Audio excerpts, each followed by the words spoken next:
உங்களுக்கு நீட்ல அந்த அளவுக்கு ஸ்கோர் பண்ண முடியலன்னு நீங்க சொன்னீங்க இல்லையா? நானும் 12th மார்க் வச்சு தான் நம்ம டாக்டர் சீட் கிடைக்குங்கிறதுனால 12க்கு நல்லா ப்ரிப்பேர் பண்ணேன். நீட் அப்போ தான் கொண்டு வந்தாங்க. அதுவும் நான் தமிழ் மீடியம்ங்கிறதுனால அந்த சிலபஸ் எப்படி எனக்கு மேனேஜ் பண்ண போகிறோம், இங்கிலீஷில் வேறு எக்ஸாம் இருக்குமேன்னு நிறைய பயந்தேன்.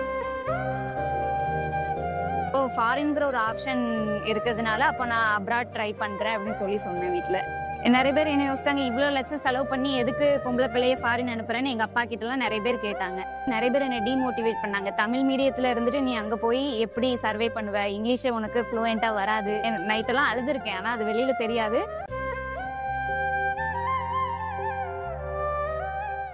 எங்களோட குடும்பத்தில் நான் தான் முதல் டாக்டர் கிராஜுவேட்டுங்கிறத எல்லாரும் பயங்கர ஹாப்பி. இது கனவா நினைவா அப்படிங்கிற மாதிரி ஒரு மனநிலை தான் எங்களுக்கு இருந்தது.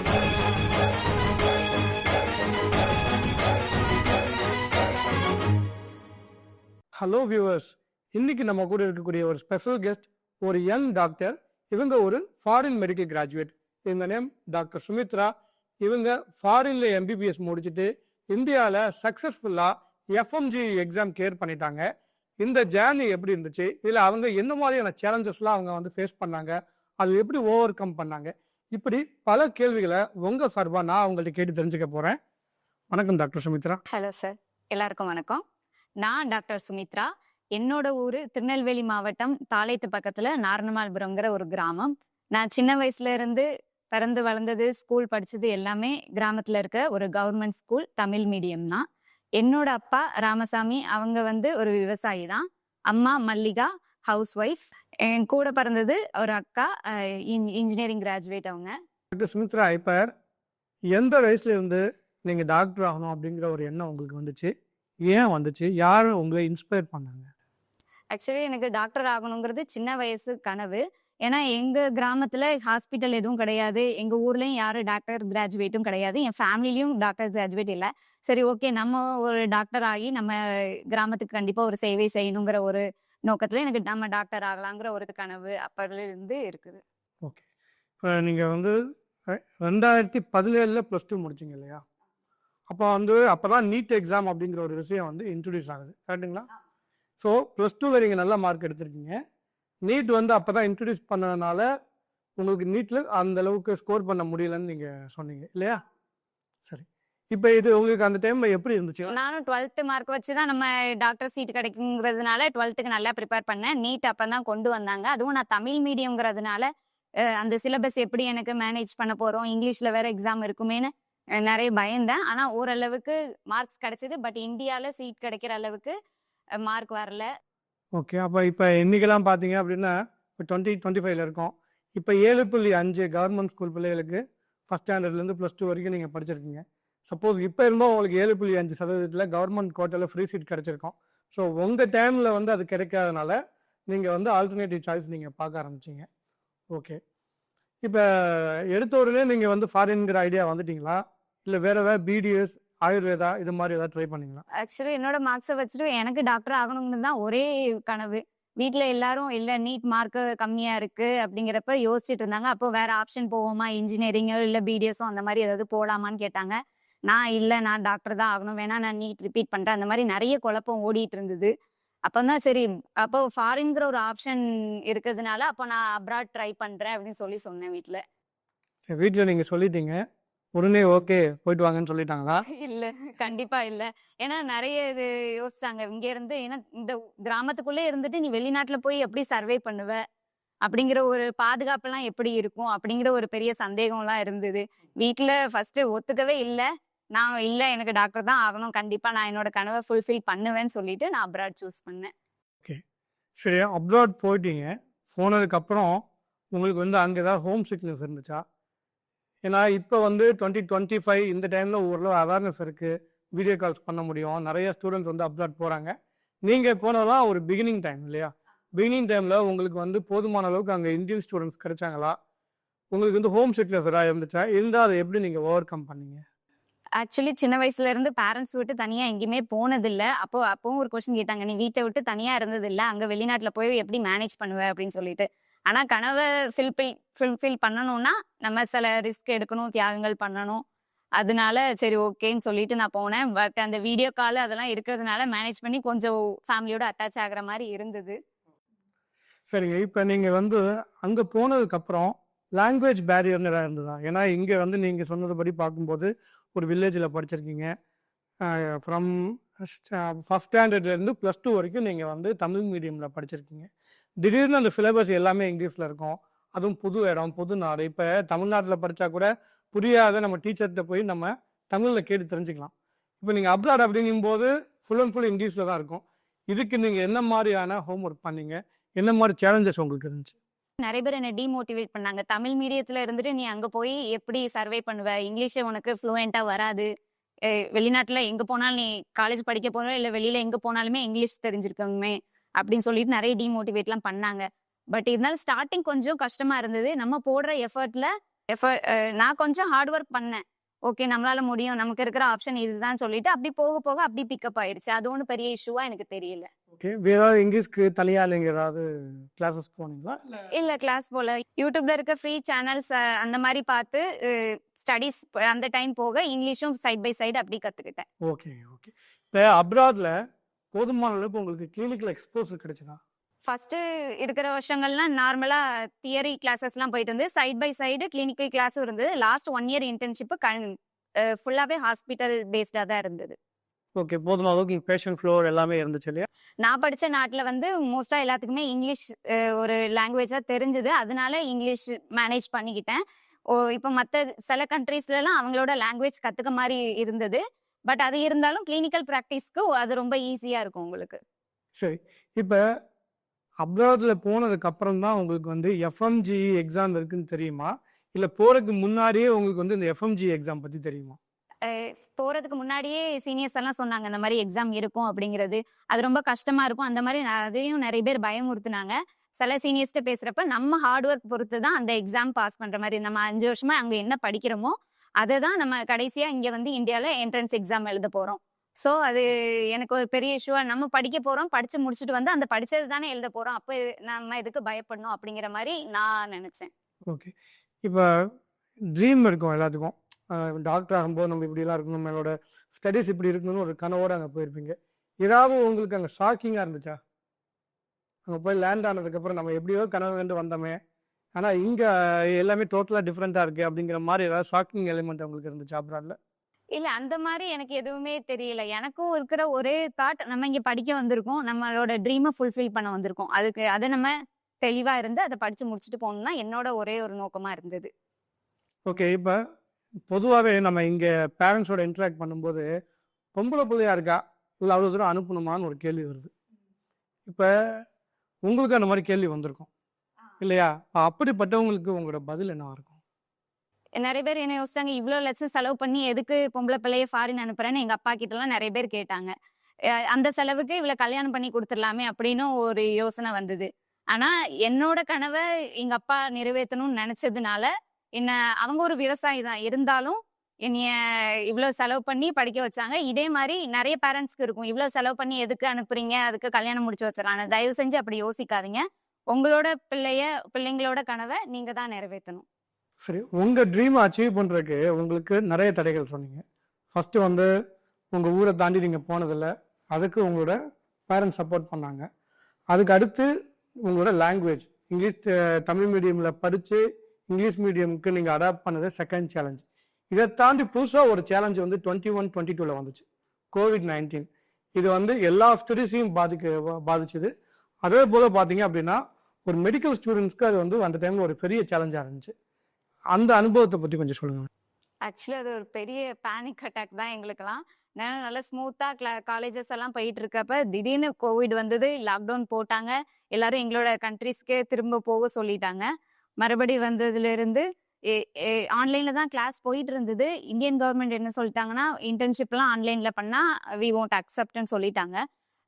ஸோ ஆன்லைன்ல கிளாஸ் போயிட்டு இருந்தப்ப நாங்க மறுபடியும் ஸ்டாப் பண்ணிட்டு, மறுபடியும் விசாலாம் எடுத்துட்டு, லாக்டவுன்லாம் முடிஞ்சதுக்கு பிறகு எங்களோட கண்ட்ரிக்கு திரும்பி போய் யுனிவர்சிட்டியில மறுபடியும் எங்களோட இன்டர்ன்ஷிப் எல்லாம் கன்டின்யூ பண்ணிட்டு கிராஜுவேட் ஆயிட்டு இந்தியா வந்தோம். இந்த இடைப்பட்ட நாள்ல உங்களுக்கு வந்து உங்க மனநிலை எப்படி இருந்துச்சு? பேரண்ட்ஸோட மைண்ட் செட் எப்படி இருந்துச்சு? இந்த நேரத்துல யாராவது சொல்லியிருப்பாங்க கண்டிப்பா. நான் அப்பவே சொன்னேன் அப்ராட் அனுப்பாதீங்கன்னு சொல்லி. நீங்கள் தான் கேட்கல அப்படின்னு சொல்லி கொஞ்சம் பேர் சொல்லியிருப்பாங்க. டிமோட்டிவேட் பண்ணுறதுக்குன்னே ஒரு டீம் இருந்திருப்பாங்க.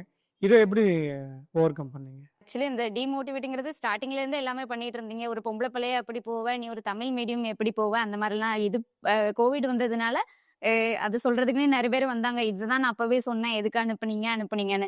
இருந்தாலும் அது ஒரு பெரிய ஸ்ட்ரகிள் தான். நிறைய ஸ்ட்ரெஸ் ஆச்சு. என்ன வந்து இங்கேயே இருக்கோமே, அடுத்து மறுபடியும் என்ன பண்ண போறோங்கலாம் அவசரப்பட்டு சூஸ் பண்ணிட்டோமோ, இல்ல வேற லைன்ல போயிருக்கலாமோ, நிறைய யோசனைகள்லாம் ஓடுச்சு. இருந்தாலும் பொறுமையா இருந்தோம். மறுபடி இல்ல நம்மள கண்டிப்பா டாக்டர் கனவு ஃபுல்ஃபில் பண்ணியே ஆகணுங்கிறதுனால வெயிட் பண்ணி மறுபடி விசாலாம் கிடைச்சதுக்கு பிறகு அங்க போயிட்டு வந்தோம். ஓகே. இப்போ டிகிரி வாங்கிட்டீங்க. ஒரு ஃபஸ்ட்டு நம்ம பார்க்கும்போது உங்களுக்கு அந்த டிகிரி சர்டிஃபிகேட்டை நீங்கள் வாங்கும்போது உங்களுக்கு எப்படி இருந்துச்சு? ஆக்சுவலி பேரண்ட்ஸ் எல்லாமே அங்க கிராஜுவேஷனுக்கு வர்ற மாதிரி இருந்தது. சில சூழ்நிலைகளால வர முடியல. எல்லாரும் வீடியோ கால்ல தான், ஆன்லைன் லைவ்ல தான் பார்த்துட்டு இருந்தாங்க. என்னை விட என்னோட ஃபேமிலி ரொம்ப ஹாப்பியானாங்க. ஏன்னா எங்களோட குடும்பத்துல நான் தான் முதல் டாக்டர் கிராஜுவேட்டுங்கிறதுனால எல்லாரும் பயங்கர ஹாப்பி. அது கனவா நினைவா அப்படிங்கிற மாதிரி ஒரு மனநிலை தான் எங்களுக்கு இருந்தது. ஓகே. டிகிரி வாங்கி இந்தியா வந்துட்டீங்க. ஆனால் இதுக்கப்புறம் தான் ஆக்சுவல் சேலஞ்சஸ் ஸ்டார்ட் ஆகுது. ஃபாரின் மெடிக்கல் கிராஜுவேட் எக்ஸாமினேஷன் அப்படின்னு சொல்லிட்டு இதை நினச்சி உங்களுக்கு பயமாக இருந்துச்சா, இல்லை வந்து இந்த சேலஞ்சையும் ஈஸியாக நீங்கள் அக்செப்ட் பண்ணிக்கிட்டீங்களா? இது ஒரு பெரிய சேலஞ்ச் தான். ஏன்னா நிறைய பேர் பயமுறுத்துனாங்க. அதுதான் நிஜம். இல்ல இதை எக்ஸாம் எப்படி பாஸ் பண்ண போறீங்க, இது கஷ்டம் அப்படிங்கிறது. நான் ஃபர்ஸ்ட்ல இருந்தே நினைச்சது, நம்ம 5 வருஷம் என்ன படிச்சோமோ அதை தான் இங்க வந்து எக்ஸாமா எழுத போறோம். ஸோ நம்ம எதுக்கு பயப்படணும்? இப்போ நீட்டெல்லாம் எடுத்தீங்கன்னா, இப்போ நீட்லலாம் உங்களுக்கு நெகட்டிவ் மார்க்லாம் உண்டு. எஃப்எம்ஜி எக்ஸாம்ல அந்த நெகட்டிவ் மார்க்லாம் இல்லை. ஸோ நீட்டையே கடந்து வந்துட்டோம், தென் ஒய் நாட் எஃப்எம்ஜி அப்படிங்கிற மனநிலை தான் என்கிட்ட இருந்தது. சரிங்க டாக்டர். இப்போ இந்த எஃப்எம்ஜி எக்ஸாமோட பேட்டர்ன் என்ன? கொஷின்ஸ் எப்படி கேட்பாங்க? எவ்வளோ மார்க்குக்கு இருக்குது? அதை வந்து என்ன ஃப்ரீக்வன்சியில் கவர்மெண்ட் கண்டக்ட் பண்ணுறாங்க? ஆக்சுவலி இப்போ ஃபாரின் கண்ட்ரீஸ்லாம் நம்ம எக்ஸாம் எல்லாமே மோஸ்ட்டாக எம்சிக்யூ டைப்பில் தான் எழுதுவோம். இங்கே நம்ம இந்தியாவில் இருக்கிற எக்ஸாம்ஸ் நீட் பிஜி அப்புறம் எஃப்எம்ஜி எந்த கொஷின் மாடல்ஸும் எம்சிக்யூ தான். நம்ம ஆல்ரெடி அங்கே ஃபாரினில் படிக்கும்போது எம்சிக்யூ மாடல்ஸ்லேயே ட்ரை பண்ணதுனால இங்கே அது வந்து ஒரு பெரிய தடையாக இல்லை. ஸோ ஈஸியாக மேனேஜ் பண்ணுறதுக்கு இருந்தது. எஃப்எம்ஜி எக்ஸாம் எடுத்துட்டிங்கன்னா 300 கொஸ்டின்ஸு, அதில் நம்ம 150 எடுத்தால் பாஸு. அது போக நமக்கு நெகட்டிவ் மார்க்ஸ் எதுவுமே இல்லை. ஸோ அது ஒரு நல்ல ஒரு ப்ளஸ் பாயிண்ட் நமக்கு. மொத்தம் எத்தனை மார்க்ஸ் சொன்னீங்க? 300 சொன்னீங்க. இல்லை கிளினிக்கல் எவ்வளோ வரும், ப்ரீ கிளினிக்கல்ஸ் வரும், எவ்வளோ வரும்? ஆக்சுவலி எஃப்எம்ஜி பேட்டர்ன் பார்த்தீங்கன்னா மொத்தம் 300 கொஸ்டின்ஸு, அதில் நம்ம 150 எடுத்தால் pass. Morning session, afternoon 2 session exam நடக்கும். கம்ப்யூட்டர் பேஸ்டு தான். Morning 150 questions, afternoon 150 questions attend பண்ணுற மாதிரி இருக்கும்.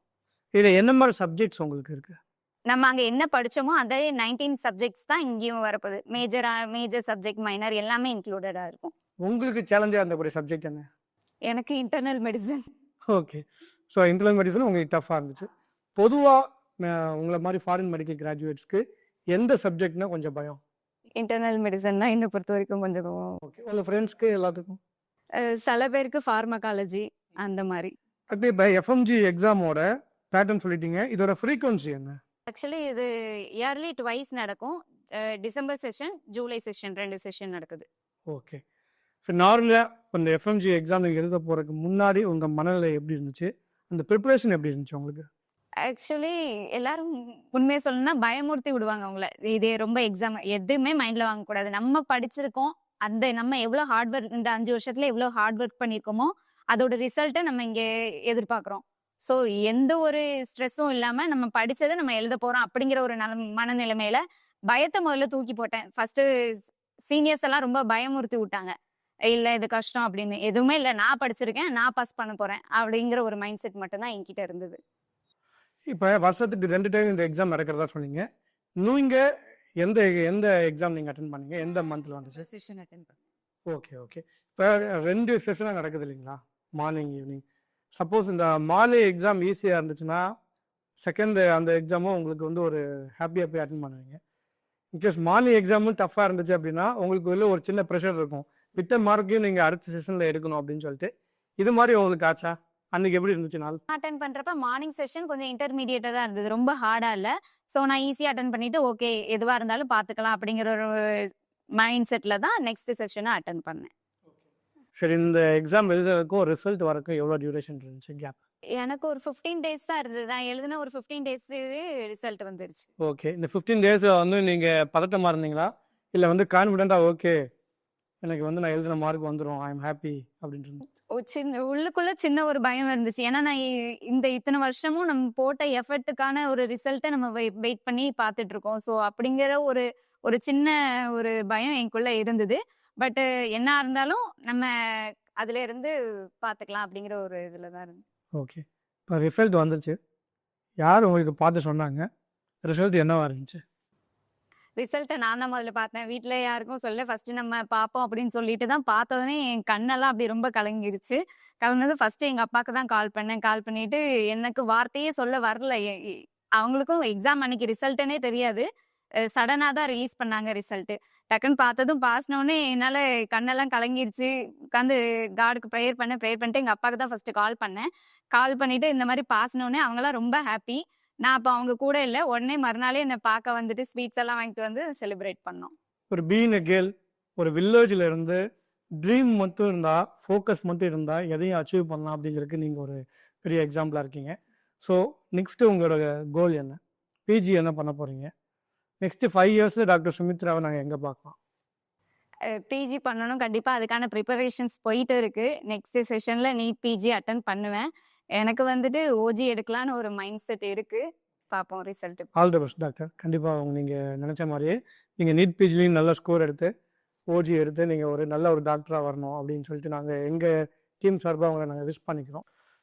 டாக்டர், இப்போ உங்களை மாதிரி நிறைய பெண் பிள்ளைங்க படித்து டாக்டர் வெளிநாட்டிலையாவது போய் படித்து தம்மோட ட்ரீமை ஃபுல்ஃபில் பண்ணணும் அப்படின்னு ஆசைப்பட்றாங்க இல்லையா? அவங்களுக்கும் அவங்க பேரண்ட்ஸ்க்கும் நீங்கள் என்ன டேக் ஹோம் மெசேஜ் கொடுக்க போகிறீங்க? முதல்ல ஸ்டூடெண்ட்ஸ்க்கு என்ன சொல்றேன்னா, பயம் வெளிநாட்டுக்கு போற பயம் இருந்துச்சுன்னா அந்த பயத்தை தூக்கி போடுங்க. உங்களோட கனவை நீங்க நினைவாக்கணும்னா ரிஸ்க் எடுத்து தான் ஆகணும். அந்த பயத்தெல்லாம் தூக்கி போட்டு வீட்டை விட்டு வெளியில வாங்க. இன்னொன்னு பேரண்ட்ஸ்க்கு நான் என்ன சொல்ல விரும்புறேன்னா, உங்க பிள்ளைங்களுக்கு நீங்க தான் சப்போர்ட் பண்ணணும். இப்போ ஓகே ஃபினான்ஷியலா உங்களால ரெடி பண்ண முடியலனாலும் அது பிற்காலத்துல நீங்க யோசிச்சு பாருங்க. உங்களோட எவ்வளவு கஷ்டப்பட்டாலும் பின்னாடி என்ன பரவாயில்ல, கஷ்டப்பட்டு நம்ம இப்ப பிள்ளைங்களை படிக்க வச்சோம்னா பின்னாடி அவங்களோட வாழ்க்கை நல்லா இருக்கும். ஸோ இப்போ உங்க பிள்ளைங்க என்ன ஆகணும்னு நினைக்கிறாங்களோ அதுக்கு நீங்க தான் சப்போர்ட் பண்ணணும். அடுத்து உங்களை மாதிரி உங்களோட ஜூனியர்ஸ் இப்போ அவங்க 3rd இயரோ 4th இயரோ 5th இயரோ படிச்சுட்டு இருப்பாங்க இல்லையா? எஃப்எம்ஜி ப்ரிப்பேர் கூட பண்ணிட்டு இருக்கலாம். அவங்களுக்கு உங்களோட மெசேஜ் என்ன? ஆக்சுவலி நிறைய பேர் எனக்கே மெசேஜ் பண்ணி கேட்குறாங்க, இந்த மாதிரி எஃப்எம்ஜிக்கு டிப்ஸ் சொல்லுங்கன்னு. எதுவுமே பயப்படாதீங்க. டிமோட்டிவேட் பண்றவங்கள காதுலே வாங்காதீங்க. சொல்றவங்க சொல்லிட்டே தான் இருப்பாங்க. அவங்க ஹார்ட் ஒர்க் பண்ணாங்களா அப்படிங்கிறது தெரியாது. அவங்க மேபி ஃபெயில் ஆயிருக்கலாம். பட் அவங்க ஹார்ட் ஒர்க் பண்ணியிருக்காங்களாங்கிறது நமக்கு தெரியாது. நம்ம படிச்சு ஹார்ட் ஒர்க் போட்டோம்னா கண்டிப்பா பாஸ் பண்ணிடலாம். ஸோ ஒரு நாளைக்கு எஃப்எம்ஜி எக்ஸாமுக்கு அப்படின்னு சொல்லி நீங்கள் தனியாக ப்ரிப்பேர் பண்ணீங்களா? பண்ணீங்கன்னா எவ்வளோ நேரம் ப்ரிப்பேர் பண்ணியிருப்பீங்க? அதுக்கு என்ன மாதிரியான டூல்ஸ் நீங்கள் யூஸ் பண்ணீங்க? என்னோட அட்வைஸ் என்னன்னா, நம்ம அங்க படிக்கும் போதே ஹார்ட் ஒர்க் பண்ணி கரெக்டான ஒரு பாதையில போயிட்டு இருந்தோம்னா, இதுக்குன்னு தனியா நம்ம எஃப்எம்ஜிக்குன்னு தனியா உட்காந்து அதிக எஃபர்ட்டோ அதிக டைமோ போட வேண்டாம்.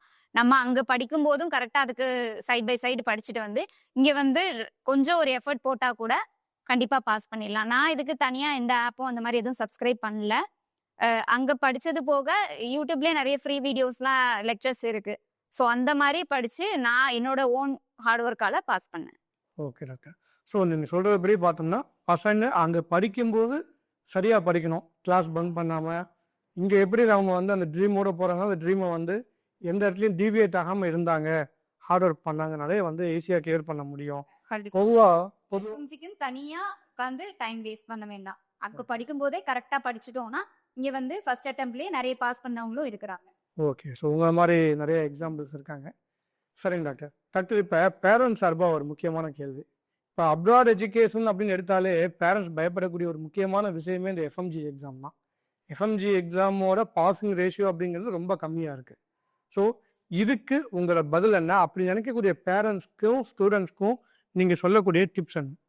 நான் என்ன அட்வைஸ் பண்ண விரும்புறேன்னா, ஃபர்ஸ்ட் ஆஃப் ஆல் நீங்க காலேஜ் கரெக்டா சூஸ் பண்ணுங்க.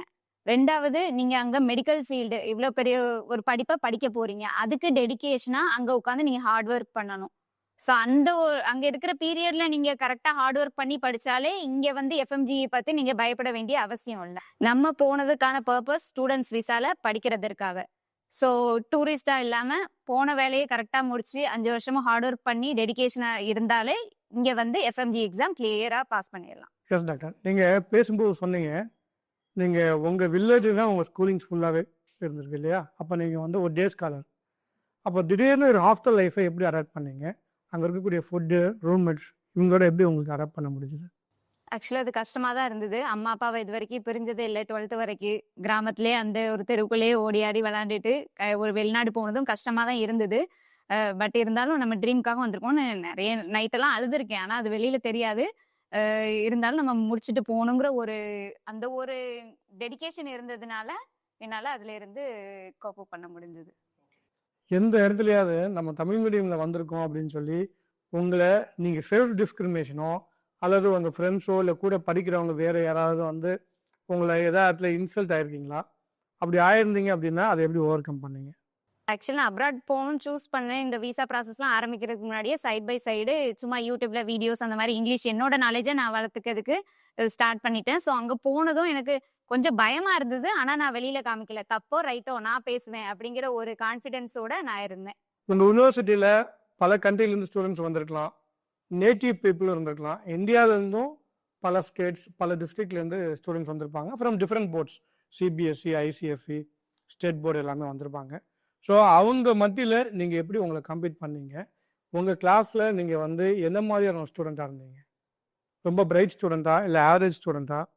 ஆக்சுவலி தமிழ் மீடியம்னால பிரைட் போனோடனே பிரைட்டுங்கிற மாதிரி சொல்ல முடியாது. ஆவரேஜா தான் இருந்தேன்.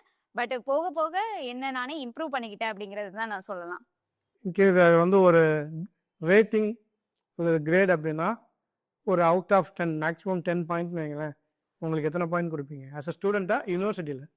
ஒரு 7 மார்க்ஸ். ஓகே, ஒரு அபவ் ஆவரேஜ் 70% இருக்கக்கூடிய ஒரு ஆவரேஜ் ஸ்டூடெண்ட். ஓகே, சரி. உங்கள் கூட இருக்கக்கூடிய ஃப்ரெண்ட்ஸ் எல்லாமே அவங்க செல்ஃப் ஸ்டடி தான் பண்ணாங்களா எஃப்எம்ஜியை கிளியர் பண்ணதுக்கு? இல்லை ஏதாவது கோச்சிங் சென்டர்ஸு நிறைய ஆப்லாம் இருக்கு இல்லைங்களா இன்னைக்கு, அது மாதிரி ஏதாவது எடுத்துக்கிட்டாங்களா? ஆக்சுவலி நிறைய பேர் செல்ஃப் ஸ்டடி தான் பண்ணாங்க. சில பேர் சப்போர்ட்டுக்காகவும் அந்த ஒரு ஆப் ஓகே நான் எனக்கு ஒரு சப்போர்ட்டுக்காக அந்த ஒரு ஆப் வேணுங்கிறதுக்காக ரெண்டுமே கோ த்ரூ பண்ணிக்கிட்டாங்க. இப்போ நீங்கள் வந்து ஏதாவது இந்த கோர்ஸ் முடிச்சதுக்கப்புறம் கோச்சிங் போய் தான் எஃப்எம்ஜி நம்ம கிளியர் பண்ணணும் அப்படின்னு ஏதாவது சஜஸ்ட் பண்ணுறீங்களா? இல்லை இந்த ஆப் வாங்கினா நல்லா இருக்கும் அப்படின்னு சொல்லி ஏதாவது ஆப்பை நீங்கள் ப்ரமோட் பண்ணுறீங்களா? இல்லை அதெல்லாம் எதுவும் வேணாம், இருக்கிற கோர்ஸ் மெட்டீரியலில் ஒழுங்காக படித்தா போதும்னு சொல்கிறீங்களா? ஆக்சுவலி உங்களுக்கு ஒரு செல்ஃப் கான்ஃபிடன்ஸ் இருந்துச்சுன்னா எந்த ஒரு ஆப்புமே தேவையில்லை. நிறைய ஆனால் நீங்கள் எக்ஸாம் குவிஸ் மார்க் போட்டு பார்க்குறதுக்கு ஆப் நீங்கள் கண்டிப்பாக வாங்கிக்கலாம். அதை நான் சஜஸ்ட் பண்ணுவேன். கரெக்டாக நீங்கள் சொல்லும்போது எஃப்எம்ஜி எக்ஸாம் வந்து ஒரு எம்சிக்யூ பேட்டர்னில் இருக்கும் இல்லைங்களா, multiple choice question. So concept தெரிஞ்சால் தான் ஆன்சர் பண்ண முடியும். அதே மாதிரி பார்த்தீங்க அப்படின்னா கம்ப்யூட்டர் பேஸ்டு டெஸ்ட் அப்படின்னு சொன்னீங்க இல்லையா? நார்மலாக நாங்கள் வந்து இந்த பென் பேப்பர் மோடு தான் கேள்விப்பட்டிருக்கோம். அந்த சிபிடி கம்ப்யூட்டர் பேஸ்டு டெஸ்ட்ல என்ன, அது எல்லா மாதிரி இருக்கும், அதை கொஞ்சம் எக்ஸ்பிளைன் பண்ணுங்க. ஆக்சுவலி பேப்பர் பெண்ணை விட இது கொஞ்சம் ஈஸின்னு நான் சொல்லுவேன். ஏன்னா இது உங்களுக்கு ஸ்க்ரீன்லேயே டைம் எல்லாமே கரெக்டாக இருக்கும். 50 மார்க்ஸ்க்கு இத்தனை மினிட்ஸ்க்குள்ளே நீங்கள் முடிக்கணும் அப்படிங்கிறப்ப அதில் டைம் ஓடிட்டே இருக்கும். ஸோ நம்ம வாட்ச் பார்க்குறதோ அந்த மாதிரி எதுவுமே தேவையில்லை. ஸோ அதை பார்த்துட்டு நம்ம ஸ்க்ரீனே இங்கே டைம் ஓடிட்டு இருக்கும், இங்கே உட்காந்து நம்ம அப்படி போட்டுட்டு இருப்போம். ஏன்னா என்னை பொறுத்த வரைக்கும் அது ஒரு ஈஸின்னு நான் சொல்லுவேன். செக் பண்ணுறது தான் நான் ஜஸ்ட் இதான் ஆன்சர்னு மட்டும் தான். சரி, ஜஸ்ட் ஒரு அவுட் ஆஃப் த பாக்ஸ் கேள்வி. இப்போ இந்த மாதிரி எக்ஸாம் பின்னாடி இருந்து யாராவது ஒரு டாக்டர் வச்சு சொல்லி கொடுத்தா நான் கிளிக் பண்ண முடியாது? வாய்ப்பே கிடையாது. ஏன், எப்படி? அது எனக்கு ஃபுல் செக்யூர்டு. ஏன்னா இது நம்ம அங்கே அவங்க அலர்ட் பண்ணுறதுக்கு சென்டர் போய் தான் எழுத போகிறோம். அங்கே ஃபுல்லாகவே நம்ம சென்டர்ஸ்னா யாரு, கவர்மெண்ட் அலாட்டட் சென்டர்வா இல்லை அது பிரைவேட் பாடியா? கவர்மெண்ட்ல இருந்து அவங்க நமக்கு என்ன சென்டர் கொடுக்குறாங்களோ அது NB national board of examination conduct பண்ணுற ஒரு எக்ஸாம் தான். ஸோ ஃபுல் செக்யூர்டு, ரொம்ப கவனமாக தான் பண்ணிட்டு இருப்பாங்க. சீட்டிங்லாம் பண்ண முடியாது. இல்லை கம்ப்யூட்டர் பேஸ்ட் டெஸ்ட்னா தான் நமக்காக வந்து எனி டெஸ்க் மாதிரி தான் கொடுத்து வேறு யாரும் பண்ணிடுவாங்க? இல்லை, அதுக்கு வாய்ப்பே கிடையாது. அவ்வளோ நம்மள்ட்ட தம் பிரிண்ட்ஸ்லேருந்து எல்லாமே ஃபோட்டோ செக் பண்ணுறதுலேருந்து வந்து பார்த்துட்டே இருப்பாங்க. நம்ம ஐடியை ரொம்ப கவனமாக செக் பண்ணுவாங்க. இப்போ அடுத்து இன்னொரு சின்ன ஒரு டெக்னிக்கல் கேள்வி தான். இப்போ வந்து நீட் வந்ததுனால அதுவே பார்த்தீங்கன்னா national eligibility come entrance test.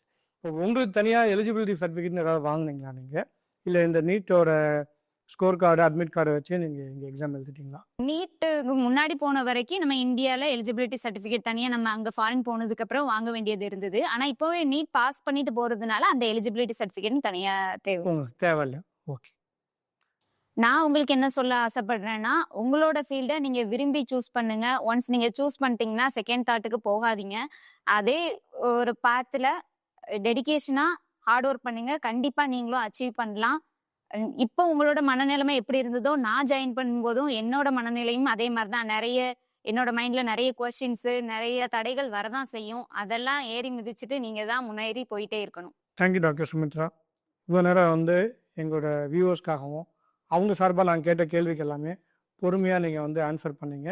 உங்களோட பதில்கள் நெறைய பேரோட வாழ்க்கைய ஒரு தன்னம்பிக்கையா இருக்கணும், அவங்களோட ட்ரீம அச்சீவ் பண்ணணும் அப்படிங்கிறதுக்கு ஒரு பெரிய மோட்டிவேஷனா இருக்கும்னு நம்புறேன். நீங்களும் உங்க லைஃப்ல இன்னும் பெரிய இடத்துக்கு உங்களோட எல்லா ட்ரீம்ஸும் நல்லபடியா ஃபுல்ஃபில் ஆகணும்னு சொல்லி விஷ் பண்றோம். Thank you very much. தேங்க்ஸ். மாணவன்